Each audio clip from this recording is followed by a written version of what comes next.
Hello, this is again Anil Sharma. अपन ने first video में बात करी थी इंग्लिश के इंट्रोडक्शन के बारे में। मैंने आपको बताया था कि इंग्लिश वर्ड क्या है, इंग्लिश वर्ड के मतलब कितने होते हैं। अपन ने फर्स्ट वीडियो में, इंट्रोडक्शन वीडियो में बात करा था कि इंग्लिश जो शब्द है उसका मतलब अंग्रेजी के अलावा और क्या हो सकता है। तो फिर ये निकल के आया था कि जैसे अपन इसको जानते हैं अंग्रेजी मतलब लैंग्वेज, या तो इसको अपन बोलते हैं इंग्लिश लैंग्वेज, या फिर इंग्लिश अपन जानते हैं इतना कि ये कोई सब्जेक्ट का नाम है। फिर अपन ने इसका सेकंड मीनिंग बताया था कि इंग्लिश का मतलब अंग्रेजी के अलावा अंग्रेज भी होता है। पीपल, वो लोग वो लोग जो कहां रहते हैं, इंग्लैंड में रहते हैं, तो उनको भी इंग्लिश कहा जा सकता है। बेसिक बात है, मैंने आपको बताई थी फर्स्ट वीडियो में, इंट्रोडक्शन वीडियो में। उसके बाद अपन ने इसका डिवाइडेशन करा था कि इंग्लिश जो है उसको अपन कितने भागों में डिवाइड कर सकते हैं। ग्रेड सेकंड के हिसाब से बात करूं या फिर मैं बात करूं रीड के हिसाब से, तो फिर अपने डिवाइड करा था टू पार्ट्स में, इंग्लिश ग्रामर और फिर इंग्लिश लिटरेचर। फिर अपन ने बात करा था कि ग्रामर कब आई दुनिया में, इसको कौन लेके आया, लिटरेचर कब आया दुनिया में, कौन लेके आया, किसका क्या रोल रहा लिटरेचर में, ये सारी बातें अपन ने स्टार्ट करी थी।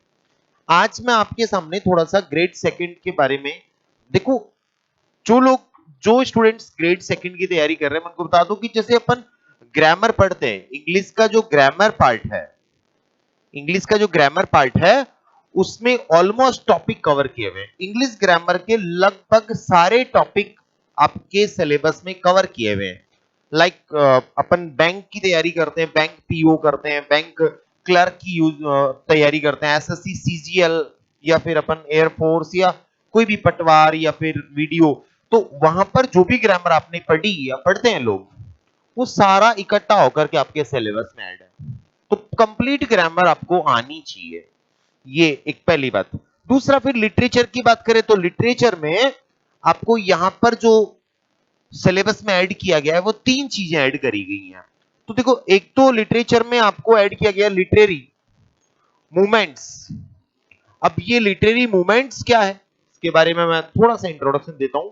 देखो, मूवमेंट्स का मतलब होने को तो, देखो, दो वर्ड है पर समझना, मोमेंट और एक है मूवमेंट, बिल्कुल डिफरेंट है दोनों, मोमेंट और मूवमेंट।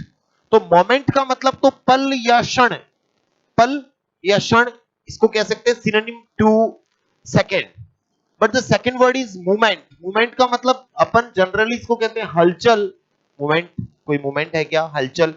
दूसरा अपन इसको बोलते हैं मूवमेंट का मतलब एक और होता है आंदोलन। मूवमेंट, आंदोलन।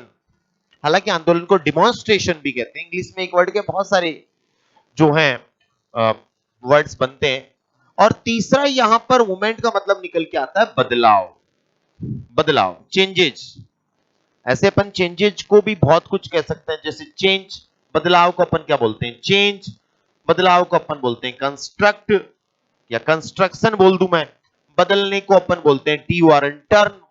मतलब इंग्लिश में एक शब्द के बहुत सारे वर्ड्स हो सकते हैं, जैसे कि कन्वर्ट, जैसे अपन बोलेंगे ट्रांसलेट, जैसे अपन बोलेंगे ट्रांसफॉर्म।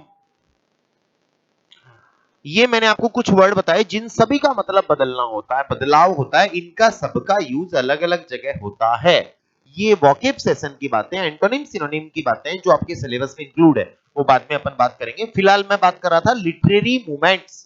तो लिटरेरी मूवमेंट्स में लिटरेरी का मतलब तो साहित्यिक हो गया, लिटरेचर से लिटरेरी हो गया। तो लिटरेचर साहित्य, लिटरेरी साहित्यिक, मूवमेंट्स का मतलब बदलाव। तो एक तो आपके सिलेबस में लिटरेचर में ऐड है साहित्य में हुए बदलाव। साहित्य में कब किस तरह से बदलाव आया।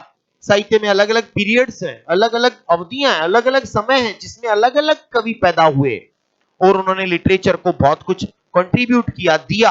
लाइक शेक्सपियर अलग टाइम का है इंसान। उसी में बात करूं, कीट्स की बात करूं, कीट्स अलग टाइम का इंसान है। फिर मैं बात करूं एसटी कॉलरिच और वर्ड्सवर्थ, ये अलग टाइप के, अलग टाइम के, सॉरी, ये पॉइंट हैं। उसके अलावा चौसर की बात करें, अलग टाइम का पॉइंट है। मिल्टन है, उसने अलग टाइप, मतलब अलग टाइम पर दिया। तो ये अलग अलग कवियों के द्वारा साहित्य में जो अलग अलग बदलाव आए, उन बदलावों को हमारे सिलेबस में ऐड किया हुआ है, जिनको किस नाम से दिया हुआ है आपके सिलेबस में, लिटरेरी मोमेंट्स, साहित्यिक परिवर्तन या बदलाव। एक चीज तो ये आपके सिलेबस में है लिटरेचर से related, and the second related to literature is literary, जिसको अपन बोलेंगे लिटरेरी फॉर्म्स। अब फॉर्म्स का मतलब क्या होता है? देखो फॉर्म्स, मैंने बोला मूवमेंट्स क्या होता है, बदलाव होता है, जान गए आप। अब फॉर्म्स क्या होता है, तो देखो FORM, फॉर्म। फॉर्म का एक तो मतलब होता है कक्षा, कक्षा जिसको आप जनरली कहते हो class. In which class do you read, कहते हैं बचपन में, पूछ लेते हैं बच्चों से, in which class do you study या रीड, तो वो बच्चा समझ जाता है कि कक्षा के बारे में पूछ रहा है, कौन सी क्लास में पढ़ रहे हो। उसको ये भी बोला जा सकता है in which form do you read, which form do you study. तो form is the synonym of class, ये क्लास का सिनोनिम हो गया, पहली बात तो ये। दूसरा, फॉर्म का मतलब होता है रूप, रूप, फॉर्म यानी रूप। तो यहां पर जो फॉर्म लिखा हुआ है लिटरेरी फॉर्म्स, इसका मतलब साहित्य के रूप, यहां बदलाव और यहां साहित्य के रूप कौन कौन से हैं उनके बारे में हमें नॉलेज होना चाहिए, वो हमारे सिलेबस में ऐड किया हुआ है। ये दूसरी चीज जो आपके लिटरेचर के सिलेबस में सेकंड ग्रेड में ऐड है। तीसरा और लास्ट यहां पर लिटरेचर से रिलेटेड जो आपके सिलेबस में ऐड है, that is Indian poets, Indian poets, भारतीय कवि, उनके बारे में हमें नॉलेज होना चाहिए। देखो इंग्लिश की बात करें तो इंग्लिश लिटरेचर में ऑफ कोर्स वेस्टर्न जो पोइट्स है उनका बहुत बड़ा कंट्रीब्यूशन है, स्पेशली इंग्लैंड के बहुत सारे कवि हुए हैं, जैसे मैंने थोड़ी देर पहले नाम भी बोला, शेक्सपियर, चौसर, मिल्टन, ये आपका डन, जॉन कीट्स, वर्ड्सवर्थ, ये सब वेस्टर्न है, ये सब इंग्लैंड के पोइट हैं। लेकिन हिंदुस्तान में भी, हमारे भारत में भी बहुत सारे ऐसे पोइट्स हुए जिन्होंने लिटरेचर को बहुत कुछ दिया है, जिन्होंने भारत के अंदर अंग्रेजी साहित्य को बहुत ऊपर तक पहुंचाया है। मैं उनके बारे में बात करूं, Kamala Das, she was born in 1934 and died in 2009, 1934 में जन्मी, 2009 में कमला दास का डेथ या मृत्यु हो गई। कमला दास का जन्म हालांकि होने को तो केरल में हुआ था, हिंदू परिवार में हुआ था, लेकिन ये इतनी टैलेंटेड और इतनी बोल्ड किस्म की ये कवित्री थी कि इन्होंने अपने कविताओं में अपने जीवन के उन प्राइवेट बातों को भी, जो इंसान जनरली शेयर नहीं करता है, अपने फ्रेंड्स तक, क्लोज फ्रेंड्स तक ही रखता है, वो इन्होंने अपने पोएम्स में भी लोगों के साथ, दुनिया के साथ शेयर करी है। इतनी बोल्ड किस्म की ये कवित्री थी कमला दास, केडी की बात कर रहा हूं। She was born in 1934 and died in 2009। तोरूदत्त, जिसको भारत का किड्स कहा जाता है, तोरूदत्त जिसको भारत का जॉन कीट्स कहा जाता है, मतलब दुनिया का सबसे रोमांचक कवि कौन है? John Keats. लेकिन हिंदुस्तान या भारत का सबसे रोमांचक कवि कौन है? तोरूदत्त। तोरूदत्त हालांकि बहुत कम उम्र में मर गई थी, लेकिन बहुत ही रोमांचक भारतीय अंग्रेजी साहित्य की कवित्री इनको कहा जाता है। सरोजनी नायडू, सुजाता भट्ट, रविंद्रनाथ टैगोर, महात्मा गांधी, ये वो नाम हैं जिनको भारतीय अंग्रेजी साहित्य के अंग्रेजी कवियों में गिना जाता है, माना जाता है, या इन्होंने अंग्रेजी साहित्य को कंट्रीब्यूट किया है हिंदुस्तान की तरफ से, भारत की तरफ से। तो ये हमें इनके बारे में पढ़ना। तो लिटरेचर के बारे में हम सेकंड ग्रेड के सिलेबस में साहित्य के बदलाव पढ़ेंगे, साहित्य के रूप पढ़ेंगे और भारतीय कवियों को पढ़ेंगे। स्पेशली ये तीन चीजें आपके सिलेबस में ऐड है। ग्रामर के बारे में बात करूं तो मैंने पहले ही बोल दिया कि ऑल कंप्लीट, सारी की सारी ग्रामर यहां पर इंक्लूडेड है। जैसे मैं यहां पर सबसे पहली चीज बोलूं तो आपने सुना होगा parts of speech, parts of speech. अब पार्ट्स ऑफ स्पीच के अंदर टोटल ये भाग कितने हैं? 8। पार्ट्स ऑफ स्पीच कितने प्रकार के हैं? 8 प्रकार के होते हैं। अब 8 प्रकार में कौन कौन से टॉपिक आ जाते हैं? अलग अलग जगहों इनमें ऐड है। सबसे पहले मैं बात करूं तो नाउन आपका किसका पार्ट है? पार्ट्स ऑफ स्पीच का एक भाग है। सेकंड बात करूं बेटा प्रोनाउन, तो प्रोनाउन भी पार्ट्स ऑफ स्पीच का पार्ट है। फिर मैं बात करूं एडजेक्टिव, तो एडजेक्टिव आपको पढ़ना है। फिर मैं बात करूं एडवर्ब, क्रिया विशेषण भी पार्ट्स ऑफ स्पीच में आता है। फिर मैं बात करूं बेटा वर्ब, तो वर्ब भी आपका पार्ट्स ऑफ स्पीच में है। फिर मैं बात करूं प्रेपोजिशन, प्रेपोजिशंस बोल देता हूं मैं इसको, लोग इसको प्रीपोजिशंस कहते हैं, नॉट प्रीपोजिशंस, इट्स प्रेपोजिशंस, तो प्रेपोजिशंस है। फिर मैं बात करूं कंजंक्शन, कंजंक्शन है। फिर बेटा मैं बात करें इंटरजेक्शन। तो इस तरह से ये लगभग 8 मैंने नाम लिखे, ये सब के सब क्या हैं? Parts of speech. तो पार्ट्स ऑफ स्पीच में 8 टॉपिक आ गए। तो लिखा हुआ तो होता है पार्ट्स ऑफ स्पीच आपके सिलेबस में, भाई साहब पार्ट्स ऑफ स्पीच नहीं है, 8 टॉपिक आपके सिलेबस में ऐड है, ये ग्रामर के 8 टॉपिक ही आपको पढ़ने हैं। फिर इनके अलावा अपन ग्रामर में और जाएंगे तो फिर अपन आर्टिकल्स पढ़ते हैं। आर्टिकल्स कितने होते हैं? अब लोग कहते हैं आर्टिकल्स तो 3 होते हैं, ए एन और द, नहीं भाई 2 होते हैं, डेफिनेट और इनडेफिनेट। फिर डेफिनेट कितने होता है? 1 होता है, इनडेफिनेट कितने? 2, तो टोटल हो गए 3। तो बट आर्टिकल्स को अपन डिवाइड करेंगे, ये पार्ट्स ऑफ स्पीच के अलावा बाहर ग्रामर का पार्ट है। फिर अपन इसमें एक और ऐड करेंगे पैसिव कंस्ट्रक्शन। पैसिव कंस्ट्रक्शन ये आपके सिलेबस में एडेड है। फिर इसके बाद में रिपोर्टेड स्पीच, जिसको अपन डायरेक्ट इनडायरेक्ट स्पीच कहते हैं, डायरेक्ट से इनडायरेक्ट स्पीच बदलना, इनडायरेक्ट से डायरेक्ट स्पीच बदलना, वो आपके इसमें आता है। नरेशन भी कहते हैं आप इसको एक और नाम से। इसके अलावा बहुत सारे जैसे क्लॉज है एंड मैनी अदर्स, और भी बहुत सारे टॉपिक है जैसे subject verb agreement, subject verb agreement, जिसको ग्रामर में सिंटैक्स कहा जाता है, सिंटैक्स के नाम से जाना जाता है, वो भी आपके सिलेबस में ऐड है। तो ये सारी और भी टॉपिक हैं, ये सारी चीजें आपको पढ़नी है, आपके सारे के सारे टॉपिक आपके सिलेबस में ऐड है। ये तो मैंने नॉर्मल एक इंट्रोडक्शन दिया है, जस्ट एक इंट्रोडक्शन दिया है कि आपके सिलेबस में क्या चीज एडेड है, सेकंड ग्रेड के सिलेबस में क्या चीज एडेड है। बट मैं थोड़ा सा आपको यहां पर बताना चाहता हूं कि क्वेश्चन किस तरह के पूछे जाते हैं। आपको ग्रेड सेकंड में ग्रामर से रिलेटेड क्वेश्चन किस तरह के पूछे जाएंगे, लिटरेचर से रिलेटेड क्वेश्चन किस तरह के पूछे जाएंगे, एक बार मैं इसी क्लास में ये चीज क्लियर करना चाहता हूं। उसके बाद अपन टॉपिक वाइज आगे इसको बता सकते हैं, आपको समझा सकते हैं, वो बाद की बात है। पहले हमें पता होना चाहिए कि टॉपिक का यूज या टॉपिक का स्टैंडर्ड किस तरह का मेंटेन करते हैं, क्वेश्चन का स्टैंडर्ड कैसे मेंटेन करते हैं, और किस तरह से कंफ्यूज नहीं होकर के हमें सही रिप्लाई करना है आंसर को। तो वो सारी बातें मैं आपको यहां पर थोड़ा सा क्लियर करना चाहूंगा। देखो इंग्लिश का जो है थोड़ा सा, आप जनरली अपन जो बहुत सारे बच्चे जो रूरल एरिया से बिलोंग करते हैं, गांव से बिलोंग करते हैं, कंट्री साइड से बिलोंग करते हैं, वो लोग थोड़ा हेजिटेट करते हैं इंग्लिश को लेकर के। बट मैं आपको बता दूं कि इंग्लिश जो है संस्कृत और हिंदी के कंपैरिजन में अपन इसको आसान कह सकते हैं, क्योंकि ये उतना टफ नहीं होता जितना संस्कृत और आपका हिंदी आपको थोड़ा सा परेशान करता है। ग्रामर की बात करता हूं, देखो जैसे सबसे पहले जनरली टॉपिक लिया जाता है, ग्रामर पढ़ाते हैं तो सबसे पहले किसी भी क्लास में मैंने तो यही फील किया है, नाउन से स्टार्ट की जाती है क्लास। तो क्लास को नाउन से क्यों शुरू करते हैं? पहले आर्टिकल क्यों नहीं पढ़ाया, पहले प्रेपोजिशन क्यों नहीं पढ़ा दिया, या कोई और टॉपिक क्यों नहीं पढ़ा दिया, नाउन से क्यों स्टार्ट किया? तो एक्चुअली मैं आपको बता दूं, ग्रामर के अंदर नाउन एक ऐसा टॉपिक है जो और बाकी सारे जो टॉपिक है उनमें इन्वॉल्व होता है, उनमें निहित होता है, उनमें सम्मिलित होता है। तो अगर नाउन हमने आराम से अच्छे से सीख लिया तो आगे आने वाले अदर जो टॉपिक्स हैं ग्रामर के, उनमें हमें ज्यादा समस्याएं नहीं होती, ऐसा माना जाता है, और ये कुछ हद तक बात सही भी है। तो नाउन किसे कहते हैं? सबसे पहली चीज तो नाउन किसे बोलेंगे? तो जनरली लोग कह देते हैं, जो किताब में रटा हुआ होता है, कि नाउन क्या है? संज्ञा।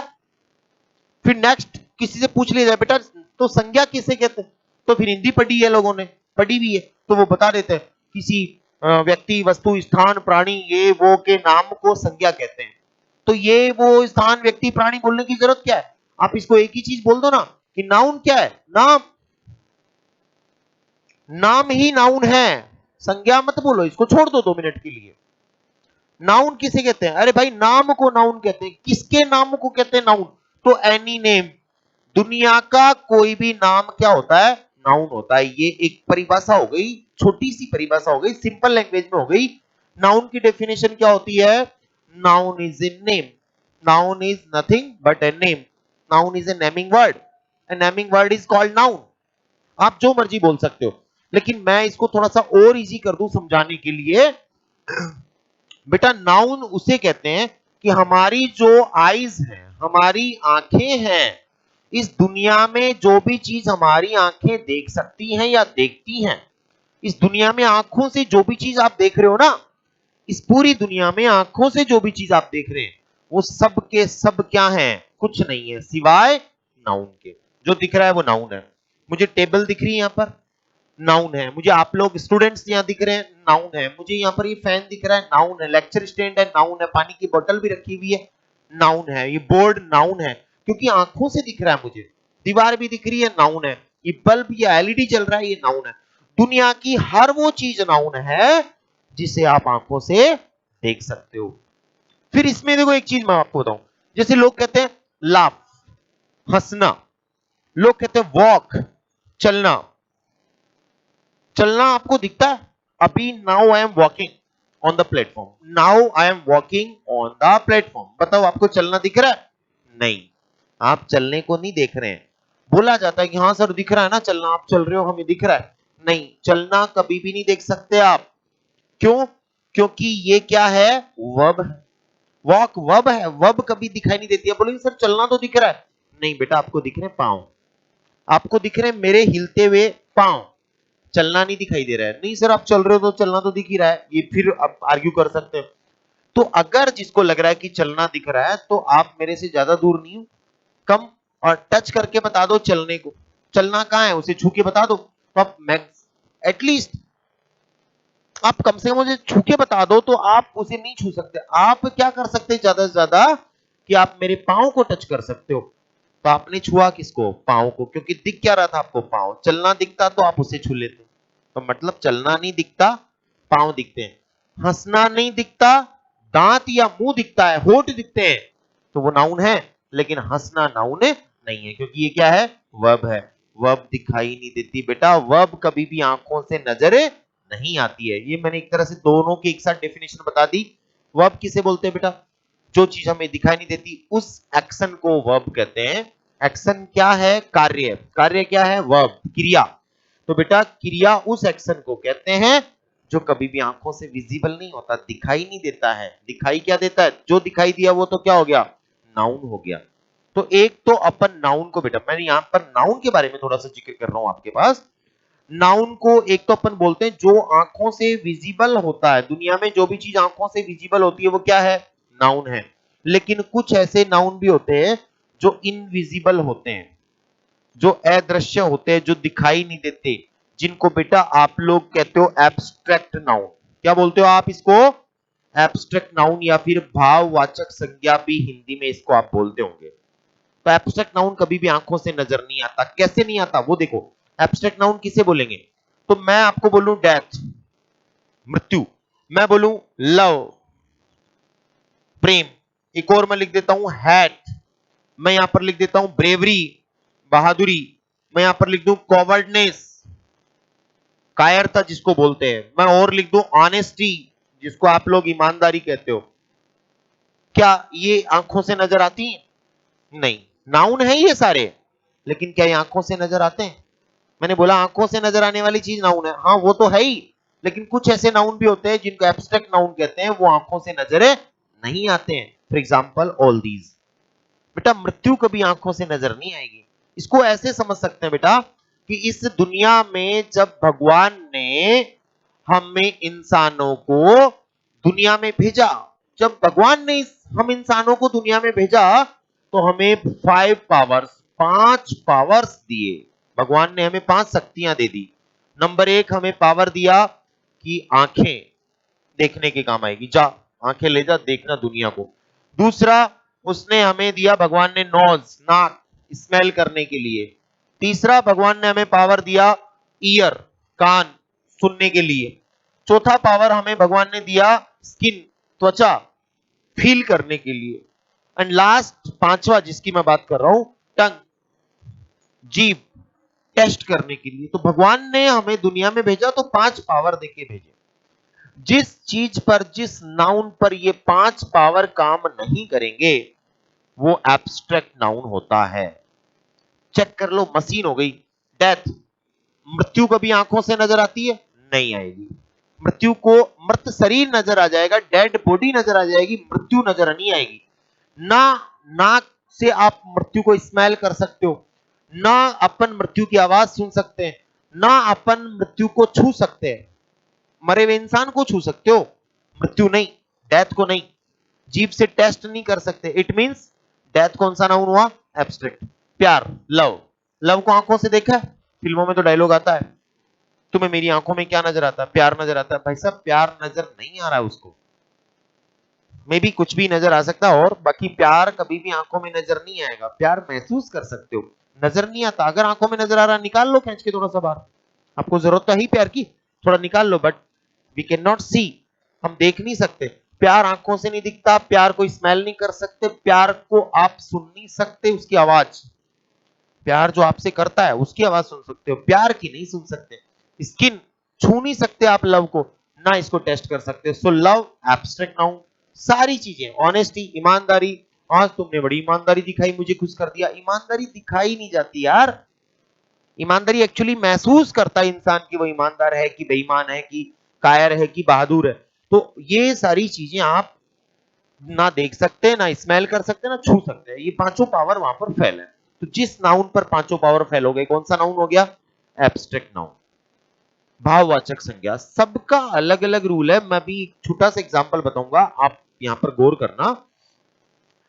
एक्चुअली यहां पर मैं कोई टॉपिक को पर्टिकुलर नहीं बताऊंगा, मैं आपको ग्रामर बता रहा हूं, ग्रामर को पढ़ना कैसे, आपको ग्रामर पढ़नी कैसे है, ग्रामर के क्वेश्चन कैसे आने। मैंने लिखा द ऑनेस्टी, एक एग्जांपल समझना। The honesty is the honesty is the best policy. छोटा सा सेंटेंस है, the honesty is the best policy. आप मुझे बताएं ये सेंटेंस करेक्ट है कि इनकरेक्ट है? देखो, बेस्ट सुपरलेटिव डिग्री है, सुपरलेटिव डिग्री को द चाहिए, दे दिया मैंने। Okay clear. यहां पर ऑनेस्टी क्या है? ऑनेस्टी आपका एब्स्ट्रैक्ट नाउन है कि नहीं? ईमानदारी आंखों से नजर नहीं आती ना, एब्स्ट्रैक्ट नाउन हुआ कि नहीं हुआ? तो ये एब्स्ट्रैक्ट नाउन है। क्या एब्स्ट्रैक्ट नाउन के पहले आप आर्टिकल लगा सकते हैं? क्या एब्स्ट्रैक्ट नाउन, कोई भी एब्स्ट्रैक्ट नाउन हो, क्या आप आर्टिकल का यूज कर सकते हो? तो आंसर होगा, ग्रामर कहती है भाई साहब नहीं कर सकते आप। आपने कर दिया, इसलिए आपका सेंटेंस क्या है? इनकरेक्ट है, गलत हो गया। दूसरा, एब्स्ट्रैक्ट नाउन हमेशा क्या होता है? सिंगुलर। तो वर्ब क्या आएगी? सिंगुलर आएगी। ठीक है, मैंने वर्ब तो सिंगुलर लगाई है। सुपरलेटिव डिग्री के पहले दा आता है, तो मैंने आर्टिकल दा भी सही लगाया। डिग्री सुपरलेटिव, पॉलिसी, बात खत्म। लेकिन आर्टिकल नहीं आता। किसके पहले नहीं आता? एब्स्ट्रैक्ट नाउन के पहले आर्टिकल का यूज नहीं कर सकते। किसी भी एब्स्ट्रैक्ट नाउन के पहले आप आर्टिकल ए, एन और दा तीनों का यूज नहीं कर सकते, ऐसा ग्रामर कहती है। लेकिन अब आपकी एग्जाम में क्या क्वेश्चन आ सकता है वो देखो। अब लिखा अगले ने, दूसरा question, the honesty, the honesty of Ravi, the honesty of Ravi is not या इज वेरी इंप्रेसिव। ये मैंने थोड़ा चेंज कर दिया, the honesty of Ravi is very impressive. Again यहां पर बात मैं एब्स्ट्रैक्ट नाउन की कर रहा हूं, ऑनेस्टी की। यहां पर मैंने अगेन आर्टिकल द का प्रयोग कर दिया, but now the article is absolutely correct. यहां पर ये द करेक्ट है, यहां पर ये गलत था। सेंटेंस नंबर 1 गलत हुआ द की वजह से, यहां पर ये लेकिन द करेक्ट है। तो यहां ऑनेस्टी के पहले द क्यों सही है? एक पॉइंट ये, इसे डिस्कस करेंगे। दूसरा, क्या यहां पर ऑनेस्टी या कोई भी एब्स्ट्रैक्ट नाउन सिंगुलर माना जाता है, तो सिंगुलर वर्ब आएगी। Okay clear. लेकिन यहां पर बेटा इज गलत है, सेंटेंस 2 नंबर भी गलत है। लेकिन इस बार रीजन आर्टिकल नहीं है, इस बार रीजन है इज, सिंगुलर वर्ब नहीं आएगी। यहां पर आपको रिप्लेस करना पड़ेगा इसको, किससे? आर से। ऑनेस्टी के साथ आर क्यों? तो ये दो बातें, आर्टिकल क्यों आया, इज क्यों नहीं आएगा, आर क्यों आएगा, तो ये दो बातें समझे। तो जब किसी सेंटेंस में एब्स्ट्रैक्ट नाउन, जब किसी सेंटेंस में एब्स्ट्रैक्ट नाउन अगर सिंगल हो, अकेला हो, खुद हो सिर्फ, तो उसके पहले नो आर्टिकल, आप एक तो उसके पहले आर्टिकल का यूज नहीं कर सकते, एब्स्ट्रैक्ट नाउन के पहले आर्टिकल का यूज नहीं कर सकते। दूसरा, एब्स्ट्रैक्ट नाउन के बाद आप हमेशा यूज करेंगे किसका? सिंगुलर वर्ब का यूज करोगे। एब्स्ट्रैक्ट नाउन के बाद में हमेशा सिंगुलर वर्ब का यूज किया जाता है, एक बात। लेकिन अगर किसी सेंटेंस में एब्स्ट्रैक्ट नाउन, एब्स्ट्रैक्ट नाउन समझ जाना, नाउन की बात कर रहा हूं, abstract noun plus name, name of person, साथ में व्यक्ति का नाम भी लिखा हुआ है। एब्स्ट्रैक्ट नाउन के बाद में या साथ में व्यक्ति का नाम भी लिखा हुआ है। जैसे यहां पर देखो, honesty is the best policy, केवल एब्स्ट्रैक्ट नाउन की बात हो रही है। यहां पर लिखा मैंने ऑनेस्टी ऑफ रवि, ईमानदारी किसकी? रवि की ईमानदारी क्या है? बड़ी इंप्रेसिव है, बड़ी आकर्षित करती है, ज्यादा ईमानदार है वो। तो यहां पर एब्स्ट्रैक्ट नाउन के बाद में बताओ नेम ऑफ पर्सन है कि नहीं है? तो अगर एब्स्ट्रैक्ट नाउन अकेला हो तो नो आर्टिकल, वर्ब सिंगुलर। लेकिन अगर एब्स्ट्रैक्ट नाउन के साथ में अगर नेम ऑफ पर्सन हो तो फिर उस एब्स्ट्रैक्ट नाउन के पहले आर्टिकल दा का प्रयोग किया जाएगा। सिर्फ दा का, ए और एन का नहीं कर सकते, आर्टिकल दा का प्रयोग किया जाएगा। दूसरी बात कि वहां पर उस एब्स्ट्रैक्ट नाउन के बाद में प्लूरल वर्ब आएगा जिसके साथ में नेम ऑफ पर्सन लिखा हो। अब कुछ लोगों के दिमाग में आ रहा होगा सर प्लूरल तो आएगा ही क्यों? एक तो ऑनेस्टी हो गई यहां पर, एक तो यहां पर ऑनेस्टी लिखा हुआ है प्लस साथ में रवि लिखा हुआ है, तो 1+1 दो लोगों की, दो की बात हो रही है, ऑनेस्टी की और रवि की। तो फिर आर आएगा, नहीं बात ऑनेस्टी की हो रही है, गौर करो क्या लिखा हुआ है, the honesty of Ravi, Ravi की तो बात ही नहीं हो रही है। सिर्फ इतना बोला गया है कि ईमानदारी किसकी? रवि की ईमानदारी, बात ईमानदारी की हो रही है, बस ये थोड़ा स्पेसिफाई कर दिया कि ईमानदारी किसकी भाई? रवि की ईमानदारी। तो बात सिर्फ ऑनेस्टी की हो रही है, रवि यहां पर सिर्फ एक आइडेंटिफिकेशन के लिए आया है कि ईमानदारी रवि की है यहां पर, बाकी रवि का कोई जिक्र नहीं है यहां पर। तो रवि की ईमानदारी, तो यहां पर बात ऑनेस्टी की हो रही है, फिर भी it will take what? Plural verb. तो जब नेम ऑफ पर्सन साथ में हो एब्स्ट्रैक्ट नाउन के साथ तो प्लूरल वर्ब यूज करो, आर्टिकल दा लगाओ। अगर एब्स्ट्रैक्ट नाउन सिंगल हो तो no article and singular verb. इस तरह के क्वेश्चंस आपको कॉमन एरर में पूछे जाते हैं, ब्लैंक में आ जाते हैं, इस तरह से आपको पूछे जा सकते हैं। तो हमें समझना है, हमें रटना नहीं है, हमें सीखना है, हमें समझना है कि कौन से नाउन का क्या कंसेप्ट चलता है, किस तरह से क्वेश्चन आते हैं, किस तरह से क्वेश्चन नहीं आते। मैं आपको एक छोटा सा एग्जांपल बताता हूं, गौर करना। जैसे मैंने लिखा बेटा कि द स्टूडेंट्स आर फाइटिंग, या इसको मैं पहले लिख देता हूं, studying in the class, the students are studying in the class, कि स्टूडेंट्स जो है क्लास में पढ़ रहे हैं। Okay fine. तो यहां पर स्टूडेंट्स के पहले प्लूरल है स्टूडेंट्स, प्लूरल नाउन जब ये कॉमन नाउन है, मैं आपको आइडेंटिफिकेशन बता दूंगा एक बार, मैं आपको केवल क्वेश्चन का तरीका बता रहा हूं किस तरह के क्वेश्चंस पूछे जाते हैं। हालांकि आपको बताना ये भी है कि कौन से नाउन को किस तरह से पहचाने कि ये प्रॉपर है कि कॉमन है कि कलेक्टिव है कि एब्स्ट्रैक्ट है, क्या है।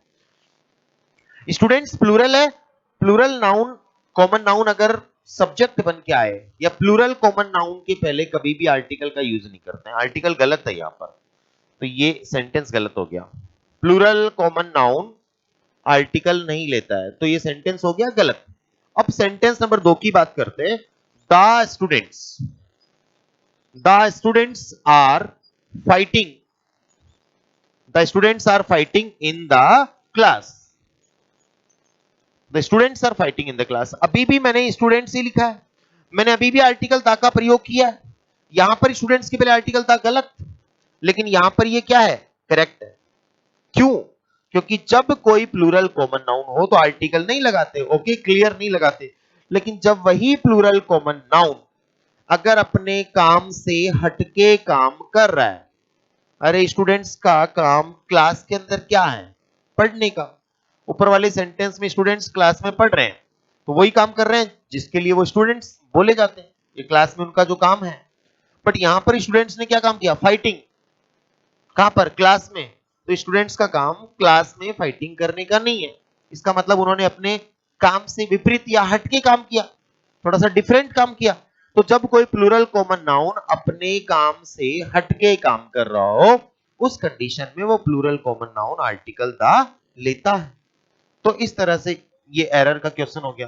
तो ये कुछ एक्सेप्शनल और एरर से रिलेटेड क्वेश्चन आते हैं जिनको हमें समझना है, जिनको हमें सिर्फ सीखना है। रटने से इंग्लिश समझ में नहीं आएगी आपको कभी भी, इसको सिर्फ समझने की जरूरत है, इसको कैच करने की जरूरत है, इनकी ट्रिक समझने की जरूरत है। एक छोटा सा एग्जांपल देता हूं मैं प्रोनाउन का, जिसे मैं लिखूं it was me who broke the glass, who broke the glass, it was me who broke the glass, ये मैं था जिसने कांच तोड़ा। एक कहने वाला बोल, कांच किसने तोड़ा? मैंने तोड़ा भाई कांच, मैं था जिसने तोड़ा, बोलो क्या करते हो? तो इंग्लिश में उसने ये बात बोली, it was me who broke the glass. तो क्या ये लाइन उसने सही बोली? क्या ग्रामेटिकली ये करेक्ट है? अगर आप इंग्लिश स्पोकन क्लास में जाते हो बेटा, जहां पर इंग्लिश बोलना सिखाया जाता है, वहां पर ये लाइन ऐसे ही लिखी जाएगी, ऐसे ही बताई जाएगी, ऐसे ही सिखाई जाएगी। लेकिन ग्रामर इसको इनकरेक्ट मानता है। ग्रामर कहती है कि बोल सकते हो आप, स्पोकन में कुछ भी चलेगा, लेकिन आप एग्जाम में नहीं लिख सकते इस लाइन को करेक्ट। इंग्लिश यहां पर इसको, ग्रामर इसको गलत मानती है। क्या कहती है ग्रामर, क्या गलत है? तो ग्रामर ने बोला मी हटा दो यहां से, मी गलत है। मैं मेरी बात कर रहा हूं तो मी लगाऊंगा ना? नहीं लगा सकते। क्यों नहीं लगा सकते? क्योंकि देखो अब ये प्रोनाउन है, जैसे मैंने लिखा आई, आई का सेकंड फिर पजेसिव माई, फिर आपका हो गया मी, आई माई मी। हालांकि होने को तो फिर एक और होता है माई सेल्फ, और फिर एक और मैं लिख देता हूं माइन। इस तरह से प्रोनाउन के अलग अलग जो है केसेस होते हैं। जैसे इसको बोलते हैं अपन बेटा सब्जेक्टिव केस का प्रोनाउन, एससीपी, सब्जेक्टिव केस का प्रोनाउन। आई जनरली सब्जेक्ट बन के आता है सेंटेंस में, सब्जेक्ट के रूप में आता है, तो इसको सब्जेक्टिव केस का प्रोनाउन कहते हैं। माई जो है वो पजेसिव केस का एडजेक्टिव है, इसको एडजेक्टिव, ये एडजेक्टिव भी होता है, हाँ कैटेगरी में प्रोनाउन की में, बट एडजेक्टिव होता है ये, तो पजेसिव केस का एडजेक्टिव बोलते हैं माई को। फिर मी, ये आपका ऑब्जेक्टिव केस का प्रोनाउन है। ये ऑब्जेक्टिव केस होता है, वर्ब के बाद आता है हमेशा, ऑब्जेक्टिव केस होता है, तो ये ऑब्जेक्टिव केस का हो गया। इसको रिफ्लेक्सिव केस का प्रोनाउन कहते हैं। ये रिफ्लेक्सिव केस, ये ऑब्जेक्टिव केस, ये पजेसिव केस, ये सब्जेक्टिव केस। माइन जो है वो भी आपका पजेसिव केस का प्रोनाउन। देखो पीसीपी, पीसीए, माइन और माई में फर्क है। ये पजेसिव केस का एडजेक्टिव, माइन पजेसिव केस का प्रोनाउन। ये प्रोनाउन, ये एडजेक्टिव। वो डिफरेंस की बात प्रोनाउन टॉपिक पे डिस्कस करेंगे। फिलहाल मैं बात कर रहा हूं इस सेंटेंस के बारे में कि यहां पर मी गलत क्यों है। तो देखो यहां पर मैंने क्या लिखा, मी, मी क्या है? ऑब्जेक्टिव केस, ऑब्जेक्टिव केस का प्रोनाउन है मी यहां पर। तो रूल कहता है ग्रामर में कि इट के बाद, गौर करना, इट प्लस ऑब्जेक्टिव केस गलत होता है। इट के बाद में कभी भी आप ऑब्जेक्टिव केस का यूज नहीं कर सकते। जैसे it, it was, it was him, गलत है। क्या आएगा? इट वॉज ही, ये करेक्ट है, ये गलत है। क्यों? इट के बाद में आप ऑब्जेक्टिव केस का प्रयोग नहीं कर सकते, इट के बाद में आपको सब्जेक्टिव केस का प्रयोग करना होगा। सो यहां पर मी को रिमूव कर दो, फिर क्या करूं? आई लगा दो, सब्जेक्टिव केस लगा दो। तो मी का सब्जेक्टिव केस क्या है? आई है। तो इट के बाद it was I who broke the glass is the correct sentence. It was I who broke the glass, ये करेक्ट बनेगा। स्पोकन कह देती है it was me who broke the glass. तो इस तरह से क्वेश्चन आपको सिर्फ सिंपल एक ट्रिक के साथ में सीखने हैं। अपने को यहाँ पर इनको लर्न नहीं करना है, अपने को बेटा इनको ऐसे रटना नहीं है, अपने को इनको सीखना है। खैर इनके बारे में बात करेंगे। लिटरेचर थोड़ा सा आपको हो सकता है ग्रामर आपने पढ़ी हो, लिटरेचर बेटा हर चीज के अपन ट्रिक बना के पढ़ेंगे, हर चीज को एक अपन एक शॉर्ट और क्यूट तरीके से पढ़ेंगे। सो ये ग्रामर के किस लेवल के क्वेश्चंस आते हैं, किस तरह के क्वेश्चन आते हैं, कैसे हमें उनको सीखना है, कैसे अपन उनको करेक्ट कर सकते हैं, ये सारी बातें मैंने थोड़ा सा और थोड़ा इंट्रोडक्शन की बात करी कि लिटरेचर में क्या क्या चीजें आपके सिलेबस में एडेड है। ग्रामर तो ऑलमोस्ट पूरी कवर की हुई है, टीचिंग मेथड में भी बहुत सारी चीजें हैं। तो ये सारी बातें अपन ने यहाँ पर डिस्कस करी। फिलहाल बाकी बातें अपन नेक्स्ट वीडियो पे शेयर करेंगे। Thank you very much.